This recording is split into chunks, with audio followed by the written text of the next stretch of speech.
لبيك اللهم لبيك لبيك لا شريك لك لبيك إن الحمد والنعمة لك والملك لا شريك لك لبيك اللهم لبيك لبيك لا شريك لك لبيك إن الحمد والنعمة لك والملك لا.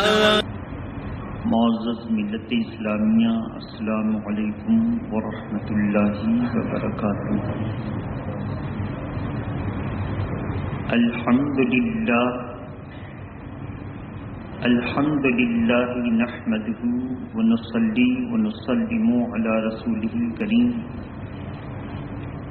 اما بعد فاعوذ باللہ من الشیطان الرجیم، بسم اللہ الرحمن الرحیم۔ فصل لربك وانحر، وقال الرسول صلی اللہ تعالی علیہ وسلم: سمنوا ضحاياكم فإنها على الصراط مطاياكم۔ صدق اللہ العلی العظیم وصدق رسولہ النبی الامین المتین الکریم۔ وہی رب ہے جس نے تجھ کو ہمتن کرم بنایا،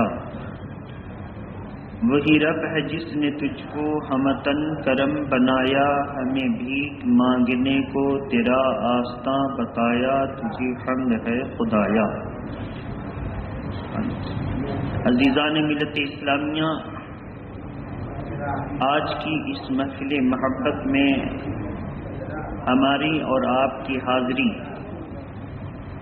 عید قربان کے موقع پر اللہ کی بارگاہ میں سجود و نیاز ادا کرنے کے مقصد سے ہو رہی ہے۔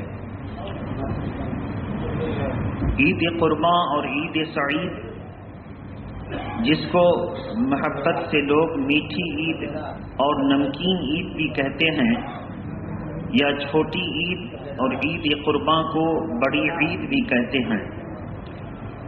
عید کا تصور بہت پرانا ہے، اور اللہ کی نعمت ملنے پر خوشی کا اظہار کرنا یہی عید کہلاتی ہے۔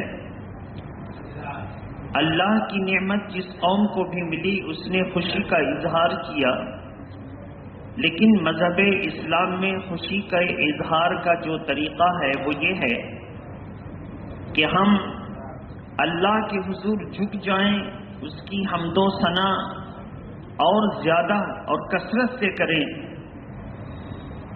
اور ہم اس کا شکر بجا لائیں، اور اس دن کو ہم شریعت مطہرہ کی روشنی میں گزاریں۔ یہ مسلمانوں کی عید ہے۔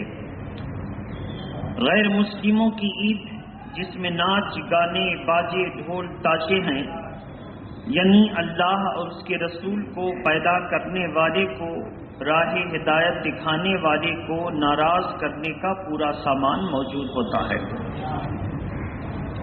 اللہ کے پیارے نبی صلی اللہ تعالی علیہ وسلم جب مدینہ شریف ہجرت کر کے تشریف لے گئے تو دیکھا کہ لوگ عید کی خوشیاں منا رہے ہیں۔ میرے آقا نے ارشاد فرمایا، یہ عید کی خوشیاں تم کیوں منا رہے ہو اور کیا ہے؟ کہا، یا رسول اللہ صلی اللہ علیہ وسلم، ہم پرانے زمانے سے بہت دنوں سے 2 روز عید کی خوشیاں مناتے ہیں، نیروز وغیرہ کے نام سے۔ اللہ کے پیارے نبی نے ارشاد فرمایا تو اللہ تبارک تعالی نے ان ناچ گانے باجے تماشا اور خرافات کرنے کے طریقے سے اور اس دن سے بہتر دن تمہیں عطا فرمایا ہے۔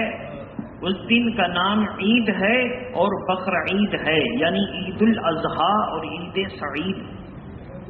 صحابہ اکرام نے اس دن سے وہ تمام پرانے طریقوں کو ترک فرما دیا، اور عید سعید اور عید اضحیٰ کا وہ اہتمام کیا کہ آج ہمارے پاس عید سعید اور عید اضحیٰ کا جو پاکیزہ تصور ہے، ہم اپنے اسلاف کا شکر ادا کرتے ہیں کہ انہوں نے گناہوں سے بچا کر ہم سبوں کو نیک طریقہ جاری فرمایا۔ درود پاک پڑھیں، اللہم صلی علی سیدنا شفینا حبیبنا مولانا محمد و آلہ و اصحابہ و بارک وسلم صلاۃ و سلام علیکہ یا رسول اللہ۔ اللہ کے پیارے نبی نے عید سعید کے تعلق سے فرما دیا کہ جب تم عید کی نماز کو آؤ تو میری سنت ہے کہ کوئی میٹھی چیز کھا لو، پھر عید کی نماز میں حاضری دو۔ مسلمانوں کا طریقہ ہے کہ خورمہ، مشری اور دودھ وغیرہ پر فاتحہ دلاتے ہیں، اور عید کی نماز کی تیاری کرنے کے بعد گھر سے چلتے وقت اس میٹھی چیز کو پی لیتے ہیں، کھا لیتے ہیں، پھر عید کی نماز کے لیے آتے ہیں۔ بقرعید کے موقع پر طریقہ یہ ہے، اللہ کے پیارے نبی نے ارشاد فرمایا، آج سب سے پہلے میں اللہ کی بارگاہ میں احراق الدم کروں گا، یعنی قربانی کروں گا، اور اللہ کے لیے نماز پڑھوں گا۔ قرآن کا ارشاد ہے فصلی لربک وانحر۔ اللہ تعالیٰ نے اس سے قبل کی آیت کریمہ میں ارشاد فرمایا انا اعطیناک الکوثر۔ ترجمہ ہے، اے میرے محبوب ہم نے آپ کو کوثر عطا فرمایا۔ ایک ہے اکثر، ایک ہے کثیر، اور ایک ہے کوثر۔ اکثر اس میں تفصیل ہے، میں نے زیادہ، بہت زیادہ، کثیر اس سے بھی زیادہ، اور کوثر سب سے زیادہ۔ لہذا اللہ نے اپنے محبوب کو بتا دیا کہ تمام دنیا سے زیادہ جو نعمت ملی وہ آپ کے حصے میں آئی۔ لہذا جب اتنی عظیم نعمتیں آپ کے حصے میں آئی تو آپ اپنے رب کے لیے نماز پڑھیے اور قربانی کیجیے۔ اس لیے اللہ کے پیارے نبی نے فرمایا آج سب سے پہلے میں نماز پڑھوں گا اور قربانی کروں گا۔ قرآن مجید نے بس اتنا فرمایا کہ اپنے رب کے لیے نماز پڑھیے اور قربانی کیجیے، مگر کس طرح نماز پڑھیے، کون سی سورہ پڑھیے، کتنی بار تکبیریں کہیے، کانوں کی لو تک ہاتھ کتنی بار اٹھائیے، وغیرہ وغیرہ۔ اللہ کے پیارے نبی سے پوچھا گیا یا رسول اللہ ہم عید کی نماز کیسے پڑھیں؟ میرے آقا نے طریقہ بتایا، فجر کی نماز ادا کرنے کے بعد جب سورج نیزے کے مطابق بلند ہو جائے، یعنی اشراق کا وقت ہو جائے، تو اللہ کے پیارے نبی نے صحابہ کو لیا اور لے کر کے میدان میں نکل گئے، اور تمام صحابہ اس جگہ جمع ہو کر کے ایک سترہ گاڑا گیا، یعنی تیر کو سامنے گاڑ دیا گیا تاکہ آڑ بن جائے، اور اس کے آگے سے اگر کوئی جائے تو گنہگار نہ ہو۔ ایک سترہ گاڑ دیا گیا، لکڑی کی منبر رکھ دی گئی، اور اللہ کے پیارے نبی صلی اللہ تعالی علیہ وسلم نے ہجرت کے بعد مدینہ شریف میں تقریباً 10 مرتبہ عید کی نماز پڑھائی، اور 10 مرتبہ اللہ کے پیارے نبی نے قربانی فرمائی۔ تو صحابہ اکرام کو طریقہ بتا دیا کہ ہماری اور نمازوں کی طرح عید کی نماز ہے، مگر اس میں فرق یہ ہے کہ ہم 6 مرتبہ اللہ کی کبریائی کو زیادہ بیان کرتے ہیں۔ کب کب کبریائی کو بیان کرتے ہیں وہ طریقہ میرے آقا نے دیا۔ واضح بات یہ ہو گئی کہ نماز کا حکم اللہ نے دیا، طریقہ پیارے مصطفیٰ نے دیا، تاکہ امت اللہ کی بھی محتاج بنی رہے اور رسول اللہ کی سنت کی بھی محتاج بنی رہے۔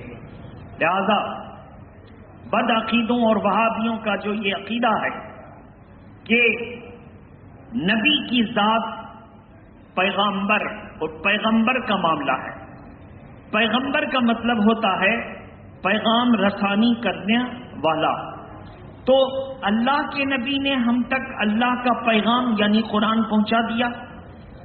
اب ہمیں قرآن لینے کی ضرورت ہے، نبی نبی کہنے کی ضرورت نہیں اور ان کو زیادہ اہمیت دینے کی ضرورت نہیں، اور اہمیت بھی دینا چاہتے ہو تو اپنے بڑے بھائی کی طرح اہمیت دو یا اس سے بھی کچھ کم کرو۔ یہ وہابیوں کا عقیدہ ہے۔ انہوں نے اپنی کتاب میں لکھ دیا، اب تو کچھ تعویل اور اس کا مطلب بیان کرنے کی ضرورت ہی نہیں ہے۔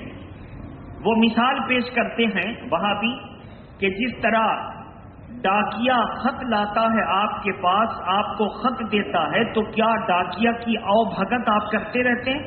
عزت و احترام کرتے رہتے ہیں؟ ڈاکیا نے اپنی ذمہ داری نبھا لی کہ اس نے آپ کی امانت آپ کے سپرد کر دیا، اس کی ڈیوٹی ختم۔ آپ بھی اس کی تلاش میں نہیں رہتے، اس کا نام و پتہ نہیں پوچھتے، اس کے خاندان کا شجرہ نہیں پوچھتے، اس کی تعریف نہیں کرتے۔ تو نبی بھی مذہب اسلام میں ایک ڈاکیے کی حیثیت رکھتا ہے، اس نے اللہ کا پیغام دیا اور بس، یہ ان کے جملے ہیں۔ اللہ کے پیارے نبی صلی اللہ علیہ وسلم کے بارے میں قرآن فرما رہا ہے کہ میرے نبی پیغامبر بھی ہیں اور نجات کا ذریعہ بھی ہیں۔ پیغامبر بھی ہیں اور نجات کا ذریعہ بھی ہیں۔ اگر صرف پیغمبر ہوتے تو دنیا میں پیغام پہنچا دیا تھا، کافی تھا، لیکن قبر میں سوال ہوتا ہے، من ربو کا، تیرا رب کون ہے؟ ماں دینوں کا، تیرا دین کیا ہے؟ ماں کنتا تقول فی حق حاضر رجل، تو اس مرد کی شان میں کیا کہتا ہے؟ اگر میرے اور آپ کے نبی صرف ایک ڈاکیا کی حیثیت رکھتے تو قبر میں ان کا چہرہ، ان کا جلوہ، ان کا نور دکھا کر سوال نہ کیا جاتا۔ یہ آخری سوال پر ہی اس مردے کی نجات رکھی گئی۔ اس سے یہ بات واضح اور مبرہن ہو گئی کہ اللہ کے پیارے نبی کی حیثیت نعوذ باللہ من ذالک، معاذ اللہ، ڈاکیا کی نہیں ہے، بلکہ اللہ کے پیارے نبی کی حیثیت اس طرح ہے جس طرح سنی علماء نے مثال دیا ہے، اور قرآن نے جو نبی کی حیثیت بتائی ہے اس حیثیت کو ماننا اور اس کے مطابق عزت و احترام کرنا ہر مسلمان کا ایمانی فریضہ ہے۔ نبی کو قرآن کے مطابق نہ مانتا ہو وہ سب ہو سکتا ہے، مسلمان نہیں ہو سکتا۔ آپ دیکھیں عزت و احترام کی بات آئی 26ویں پارے میں سورہ فتح میں اللہ تبارک تعالیٰ نے ارشاد فرما دیا، وَتُعَزِّرُوهُ وَتُوَقِّرُوهُ وَتُسَبِّحُوهُ بُكْرَةً وَأَصِيلًا۔ لہذا نبی کی تعظیم کرو، نبی کی توقیر کرو اور اللہ کی تسبیح پڑھو صبح و شام۔ مفسرین فرماتے ہیں اگر کوئی تسبیح رٹتا رہتا ہے، پڑھتا رہتا ہے اور نبی کی تعظیم نہیں ہے تو اس کی تسبیح بیکار ہے۔ رب یہ فرما دیتا نبی کی تعظیم کرو اور تسبیح پڑھو، لیکن اللہ نے دو جملے فرمائے، نبی کی تعظیم بھی کرو، نبی کی توقیر بھی کرو، تب اللہ کی تسبیح پڑھو۔ پتہ چلا ڈاکیا کو اتنی عزت نہیں دی جاتی، اللہ کے پیارے نبی کی حیثیت وہابی کے عقیدے کے مطابق نہیں ہے، بلکہ صحابہ کے عقیدے کے مطابق ہے کہ جب تک نبی کی تعظیم نہ ہو اس کا کوئی عمل ہو نہیں سکتا۔ یہ تعظیم ہی کا تو طریقہ ہے جو اب ہم بتا رہے ہیں۔ ایک صحابی حاضر ہوئے، انہوں نے کہا کہ یا رسول اللہ صلی اللہ تعالی علیہ وسلم، حضور نے ارشاد فرمایا سمنوا ضحایاکم فإنها علی الصراط مطایاکم، فربہ موٹی تازی قربانیاں پیش کرو کیونکہ یہ کل پل صراط پر تمہاری سواریاں ہوں گی، اور جب قربانی کرو تو شہر میں عید کی نماز ہو جائے، خطبہ ہو جائے تو قربانی کرو۔ ایک صحابی کھڑے ہو گئے، یا رسول اللہ میں نے تو عید کی نماز سے پہلے کر لیا تاکہ پڑوس کو، غریب کو کھانے پینے کے لیے کچھ مل جائے، نیت اچھی تھی۔ اللہ کے پیارے نبی نے ارشاد فرمایا وہ قربانی نہیں ہوئی، اب تم دوسری قربانی پیش کرو۔ صاحب یہ رسول نے عرض کیا یا رسول اللہ میرے پاس منیہا کے سوا کچھ نہیں۔ منیہا کا مطلب ہوتا ہے ایسا جانور جس کو کسی پیارے نے، کسی عزیز نے، کسی نے دیا ہے کہ آپ اس کے دودھ سے فائدہ اٹھائیے، آپ اس کے دودھ سے فائدہ اٹھائیے، مگر آپ اس کے مالک نہیں ہیں، وہ واپس لے سکتا ہے، ایسا جانور میرے پاس ہے۔ اللہ کے پیارے نبی نے ارشاد فرمایا لہذا تم اپنی قربانیاں ایسے پیش کرو کہ تم اپنے بال، ناخن اور جسم کے بال کو اپنے بدن سے دور کر دو، تمہارے شوق اور ولولے کے وسیلے سے اللہ تمہاری قربانیوں کو قبول فرمائے گا۔ ایک دوسری روایت میں عرض کیا کہ یا رسول اللہ میرے پاس ایک 6 مہینے کے بکری کا بچہ ہے۔ حضور نے ارشاد فرمایا تم اسی کو قربان کر دو، نماز پڑھ کر خطبہ کے بعد اپنے گھر جاؤ، مسافہ معانقہ کر کے اسی کو قربان کر دو، تمہاری قربانی قبول ہو جائے گی، مگر 6 مہینے کا جانور اور کسی کے لیے کافی نہ ہوگا۔ تو یہ واضح بات آ گئی کہ اللہ کے پیارے نبی کو اللہ نے اختیار دیا ہے، جس صحابی کو چاہیں اس پر کرم کرتے ہوئے 6 مہینے کی اجازت دے دیں، لیکن اللہ کی مرضی اور اس کا حکم ہے کہ سال بھر کا جانور ہی ہوگا تو قربانی ہو سکے گی۔ یہ 6 مہینے کا حضور نے اپنے خصوصی اختیار کا استعمال کیا، حضور نے اپنے خصوصی اختیار کا استعمال کیا، جیسے یہاں پہ کیا۔ اللہ کے پیارے نبی کی بارگاہ میں ایک صحابی حاضر ہوئے، کہا یا رسول اللہ نکاح کی خواہش رکھتا ہوں۔ حضور نے فرمایا تمہارے پاس مہر دینے کی کوئی صورت ہے؟ اس نے کہا کہ نہیں۔ حضور نے فرمایا جاؤ اپنے گھر کوئی بھی چھوٹی بڑی چیز ملے تو اسے لے آؤ۔ وہ لے آئے۔ کیا ملی؟ وہ چیز تھی کمبل۔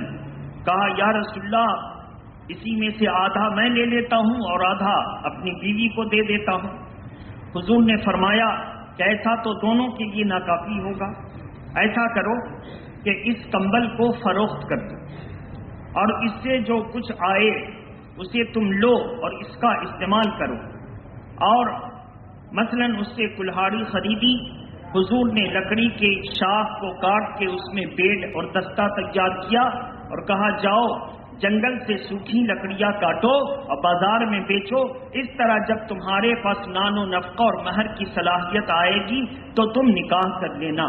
وہ صحابی بہت خوش ہوئے اور 15-20 دن کے بعد ہی وہ حاضری دی عشرہ کے بعد، اور انہوں نے کہا یا رسول اللہ پہلے سے حالت بہتر ہو گئی ہے اور اس طرح کے حالات ہیں، میرے آقا نے انہیں شادی کی اجازت عطا فرمائی۔ اللہ کے پیارے نبی، وہ غربت کا زمانہ تھا کہ لوگ اتنے غریب تھے کہ ان کے گھر میں کوئی چیز کوئی سامان نہ تھا۔ اس عالم میں بھی میرے آقا کے صحابی ارشاد فرماتے ہیں اللہ کے پیارے نبی ہر سال جب مدینہ شریف میں ہجرت کر کے گئے تو پابندی سے قربانی فرمائی۔ وہ ذہن بن سکتا تھا کہ یہ کثرت سے قربانی کے جانور کو اللہ کی راہ میں ایک ہی دن اور 3 دن قربان کرنا یہ تو ضائع کرنا ہے، یہی قربانی کے پیسے کو لڑکیوں کی شادی پر خرچ کر دیا جائے، یہی قربانی کے پیسے کو بیواؤں کے پرورش پر خرچ کر دیا جائے، یہی پیسے کو لوگوں کے کاروبار اور تجارت کے لیے خرچ کر دیا جائے تاکہ مسلمانوں تجارت کا جذبہ بڑھے۔ اللہ کے پیارے نبی نے فرمایا نہیں، اللہ کا حکم ہے کہ قربانی کرو تو عید کے دن اللہ کی راہ میں حلال جانور کے خون بہانے سے اللہ کے نزدیک کوئی چیز پیارا نہیں ہے۔ کوئی چیز، اگر کوئی چیز پیاری ہے تو وہ احراق الدم۔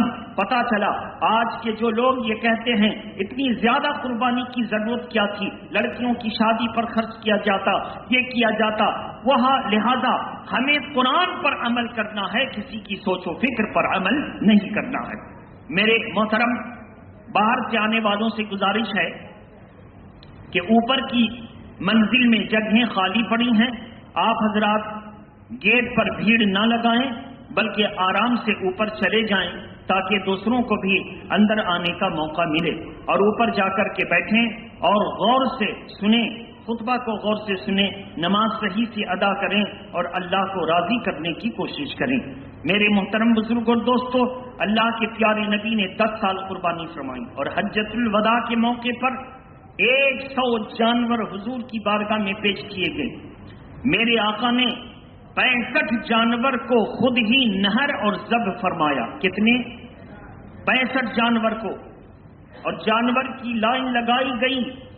اللہ کے پیارے نبی کے صحابہ روایت کرتے ہیں کہ ہر جانور دوسرے پر سبقت لے جانے کی کوشش کرتا اور خواہش کرتا اور تیزی سے آگے بڑھتا، صحابہ اس کو روکتے، رسول اللہ سے پوچھا گیا یا رسول اللہ یہ کیا کر رہے ہیں جانور؟ کہا انہیں چھوڑ دو۔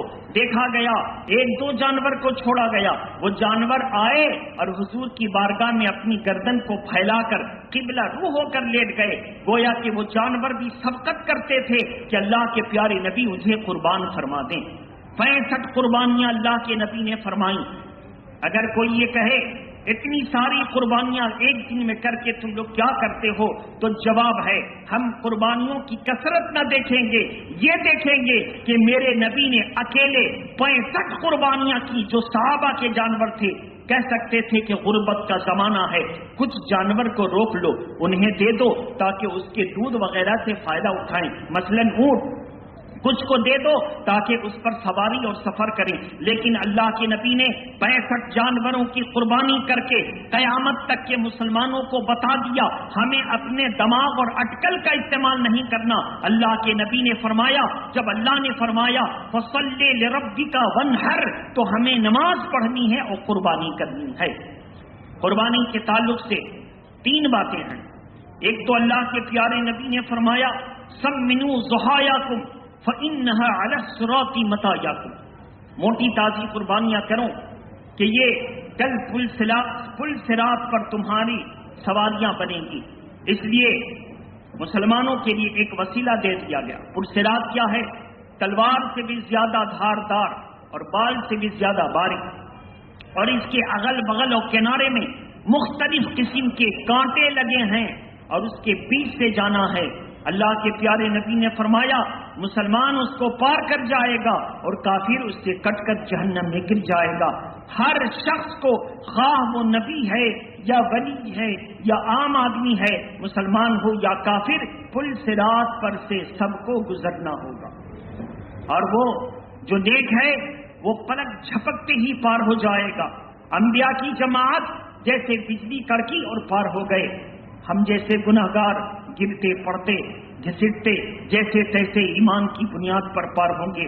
اللہ کے پیارے نبی نے فرمایا تو قربانیاں کرو اور خوش دلی کے ساتھ کرو کہ یہ قربانیاں کل میزان عمل پر تولی جائیں گی، اور قربانی کا جانور اپنے کھر، اپنے بال اور اپنی سینگ کے ساتھ حاضر ہوگا۔ قرآن مجید پارہ نمبر 17 سورہ حج کی آیت کریمہ نمبر آپ 34 اور 35 36 اور 37 پڑھیں تو اللہ تعالی فرماتا ہے لن ينال اللہ لحومها ولا دماؤها ولكن يناله التقوى، اللہ تبارک تعالی کو نہ گوشت پسند ہے، نہ خون کی ضرورت ہے، نہ قربانی کے جانور کی ضرورت ہے، وہ تو صرف دلوں کا تقوی دیکھنا چاہتا ہے کہ اللہ کا بندہ اس کے حکم پر عمل کر رہا ہے کہ نہیں۔ تو خوش دلی کے ساتھ کرو۔ پہلے فرمایا تھا موٹی تازی قربانی کرو کہ پل صراط پر تمہارے لیے سواریاں بنیں گی، پھر ارشاد فرمایا خوش دلی کے ساتھ کرو کہ یہ قربانی کا جانور تمہارے نام اعمال یعنی ترازو پر رکھا جائے گا اور اس کا وزن بوجھل یعنی بھاری کر دے گا۔ لہذا اللہ کے پیارے نبی نے فرمایا جب خوش دلی کے ساتھ کرو تو فقہا فرماتے ہیں نہ گوشت کے لیے کرو، نہ دوست کو دینے کے لیے کرو، بلکہ جب قربانی کرو تو بس مقصد ہو کو اللہ کے لیے کر رہے ہیں، نہ گوشت کے لیے کر رہے ہیں، نہ نام و نمود اور ناموری کے لیے کر رہے ہیں۔ پھر ایک جگہ ارشاد فرمایا تم محبوب روپے سے یعنی پاکیزہ سود کا روپیہ نہ ہو، حرام کا روپیہ نہ ہو، پاکیزہ روپیہ پیسہ ہو، اس سے تم قربانی کرو۔ یا رسول اللہ یہ قربانیاں کیا کام آئیں گی؟ میرے آقا نے فرمایا کل جب تم کٹ کر جہنم میں گرنے والے ہو تو اللہ تعالیٰ اس قربانی کے جانور کو جہنم سے روک بنا دے گا۔ تو 3 صورت قربانی کے جانور کی ہو گئی۔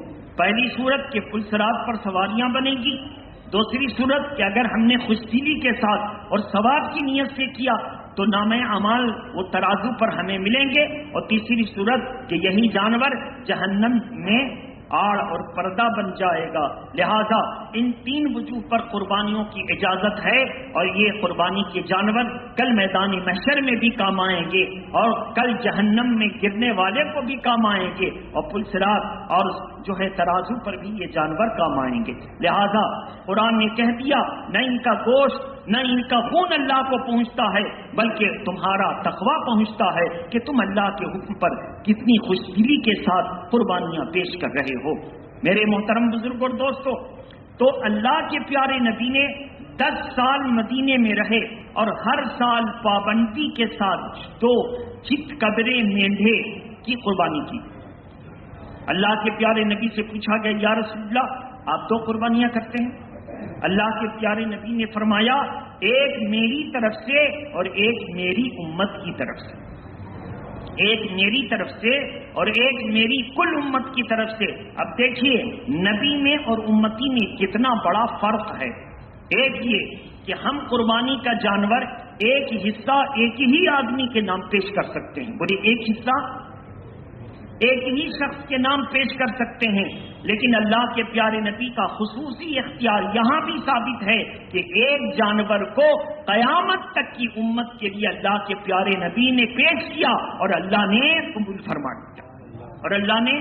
فرما لیا، تو ایسی صورت میں ایک ماحول اور مزاج بنا کہ اگر کسی شخص کو اللہ نے حیثیت دی ہے تو وہ اپنے اور صاحب نصاب بچوں اور صاحب نصاب بیوی کی طرف سے قربانی کر کے جب زیادہ ہو جائے تو اللہ کے پیارے نبی کی بارگاہ میں بھی قربانی پیش کرے، کیونکہ اللہ کے پیارے نبی نے ہم غریبوں کا خیال رکھا، تو جب اللہ نے ہمیں وسعت عطا فرمائی ہے تو ہم اپنے نبی کی بارگاہ میں نذران محبت پیش کر کے هل جزاء الاحسان الا الاحسان، احسان کا بدلہ شکریہ سے ادا کریں گے۔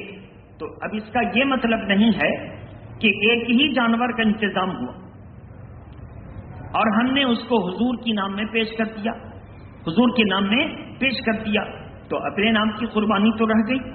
تو اس کا ایسا نہ ہو، بلکہ اپنے نام سے قربانی کرنے کے بعد، اس کی مثال کہاں پر ہے؟ حضرت علی مشکل کشا کا جب دور آیا تو صحابہ نے دیکھا وہ بھی 2 قربانیاں پیش کرتے ہیں، جبکہ سیدہ فاطمہ کا انتقال ہو گیا، تنہا علی ہیں۔ پوچھا علی آپ 2 قربانیاں کیوں پیش کرتے ہیں؟ کہا ایک میری طرف سے اور ایک میرے پیارے نبی کی طرف سے، ایک میرے پیارے نبی کی طرف سے۔ حالانکہ ایسا ہو سکتا تھا کہ حضرت علی صرف حضور صلی اللہ علیہ وسلم کے نام سے قربانی کر دیتے اور اپنے نام سے قربانی نہ کرتے، لہذا روایتیں بتاتی ہیں کہ ہم صاحب نصاب، عاقل، بالغ، مسلمان، مقیم سب سے پہلے اپنا واجب ادا کریں اور بچ جائے تو سرکار کے نام سے کریں یا غوث پاک کے نام سے کریں یا خواجہ غریب نواز کے نام سے کریں یا سرکار وارث پاک و اعلیٰ حضرت کے نام سے کریں یا اپنے مرے ہوئے گزرے ہوئے ماں باپ کے نام سے کریں یا اعزا اقربا سے کریں، لیکن قانون بتاتا ہے سب سے پہلے اپنا واجب ادا ہو تب کسی کے نام سے کریں تو اللہ تعالیٰ قبول فرمائے گا۔ ایک گھر میں 5 آدمی ہیں اور جانور کا جو حصے کا انتظام ہوا وہ 3، 2 یا 1۔ اب جس کے نام سے قربانی ہوگی اس کا واجب ادا ہوگا اور جس کے نام سے قربانی نہیں ہوگی اس کا واجب اس کے ذمے رہے گا۔ ایسا کہیں نہیں ہے کہ گارجین کے نام سے قربانی ہو جائے تو سب بری ذمہ ہو جائیں گے، بلکہ قانون یہ ہے کہ ہر بالغ صاحب نصاب۔ اب صاحب نصاب کیا ہے؟ صاحب نصاب کا مطلب ہے اتنی قیمت اس کے پاس ہو یا اتنی چاندی سونا اور مال تجارت ہو جس میں 52 تولے چاندی خریدے جا سکیں۔ 52 تولے چاندی، 52 تولے چاندی آج کے نئے وزن کے مطابق 653 گرام 183 ملی گرام، 653 گرام 183 ملی گرام 52 تولے چاندی کا یہ نیا وزن ہے۔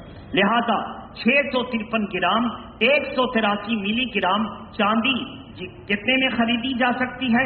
48 سے 49,000۔ زور سے بولیے، 48 سے 49,000، کم و بیش ہوتا رہتا۔ تو جس کے پاس 48 سے 49,000 روپے موجود ہوں یا مال تجارت موجود ہو یا 48 سے 49,000 کا کوئی سامان موجود ہو جس کی ضرورت نہیں لگتی، حاجات اصلیہ سے زیادہ ہیں، اس پر قربانی واجب ہے۔ اب جب قربانی واجب ہے تو اس کو ادا کرنا ہے۔ باہر سے آنے والوں سے گزارش ہے کہ وقت میں اب کوئی گنجائش نہیں، نماز کی ترتیب اور طریقہ بتانا ہے۔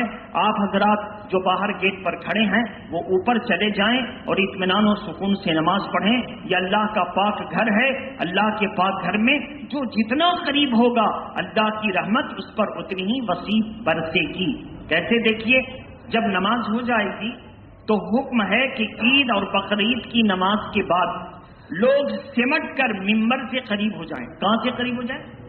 لوگ سمٹ کر ممبر سے قریب ہو جائیں، کیونکہ اللہ کا جو نور ممبر پر برستا ہے، جتنے جو قریب ہوں گے ان کو بھی حصہ مل جائے گا۔ لہذا آپ دور میں گلی اور کوچے اور راستے اور راہداری میں نماز پڑھ کر اور جلدی سے بھاگنے کی جرات نہ کریں، بلکہ اللہ کی رحمت سے جتنا زیادہ قریب ہوں گے فائدہ اتنا ہی ہے۔ بہرحال اب ان باتوں کو ختم کرتے ہوئے اب طریقہ نماز اور ترکیب اور اس کے بارے میں پوری وضاحت کروں گا مختصر سے وقت میں۔ محبت کے ساتھ درود شریف پڑھ لیجئے، اور میں ایک مرتبہ تو یہ کہوں گا کہ سب لوگ کھڑے ہو جائیں اور صفیں سیدھی کر لیں۔ سب لوگ کھڑے ہو جائیں اور صفیں درست کر لیں۔ عید اور بقرعید کی نماز میں نہ آذان ہے نہ اقامت۔ سب لوگ کھڑے ہو جائیں اور صفیں درست کر لیں، پھر بیٹھ جائیں۔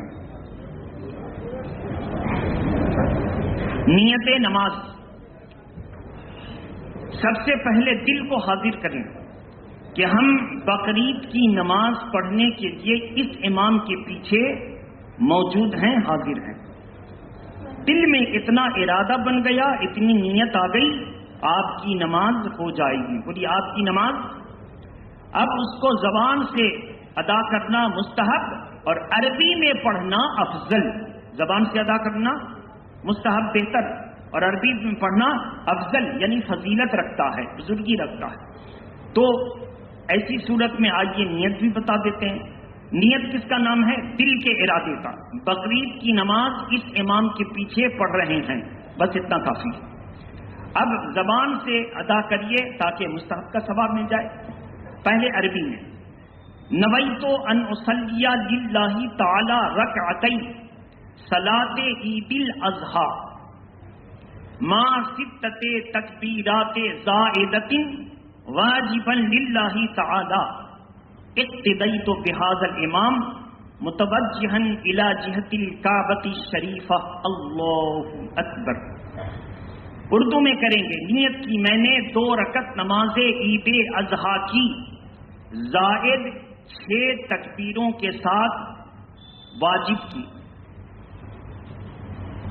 نماز اللہ کے لیے، منہ میرا طرف کعبہ شریف کے، پیچھے اس امام کے، اللہ اکبر۔ اللہ اکبر کے لیے آپ ہاتھ دیکھیے، ہتھیلی یعنی ہتھیلی کا پیٹ قبلہ کی طرف ہو، انگلی نہ پھیلی ہو نہ سمٹی ہو، اپنی اصلی حالت پر جس کو نارمل کہتے ہیں ہو، اور کانوں کے لو تک انگوٹھا اٹھائیں، کان کے لو میں سٹے یا نہ سٹے مگر اٹھائیں انگوٹھا کان کے لو تک، اور اللہ اکبر کہتے ہوئے ناف کے نیچے باندھ لیں۔ اللہ اکبر کہتے ہوئے ناف کے نیچے اس طرح باندھیں کہ یہ بیچ کی 3 انگلیاں کلائی پر موجود ہوں اور انگوٹھا اور چھوٹی انگلی سے حلقہ کر لیں، پکڑ لیں۔ پھر اس کے بعد جب آپ نے نیت کر لی اور تکبیر تحریمہ باندھ لیا، تکبیر تحریمہ کا مطلب ہوتا ہے ایسی تکبیر کہ تکبیر کہنے والے پر نماز کو توڑنے والی ساری چیزیں حرام ہو گئیں، نہ کھا سکتا ہے، نہ پی سکتا ہے، نہ چل سکتا ہے۔ جو نماز کے باہر جائز تھیں وہ نماز میں حرام ہو گئی، اس لیے اس کو تکبیر تحریمہ کہتے ہیں، یعنی حرام کرنے والی تکبیر۔ بہرحال تکبیر کہنے کے بعد آپ ثنا پڑھیں گے اور اس کے بعد خاموش ہو جائیں گے۔ ثنا پڑھیں گے اور خاموش ہو جائیں گے۔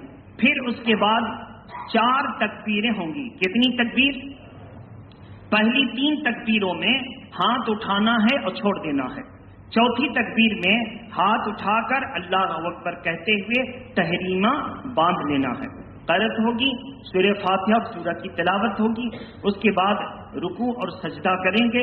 رکوع اور سجدہ کر کے جب اٹھیں گے تو پہلے قرأت ہوگی، قرأت کرنے کے بعد پھر 4 تکبیریں ہوں گی، پہلی 3 تکبیروں میں ہاتھ اٹھا کر چھوڑ دینا ہے اور چوتھی تکبیر رکوع والی ہوگی. دوسری رکعت میں چوتھی تکبیر، زور سے بولیے، دوسری رکعت میں چوتھی تکبیر رکوع والی ہوگی.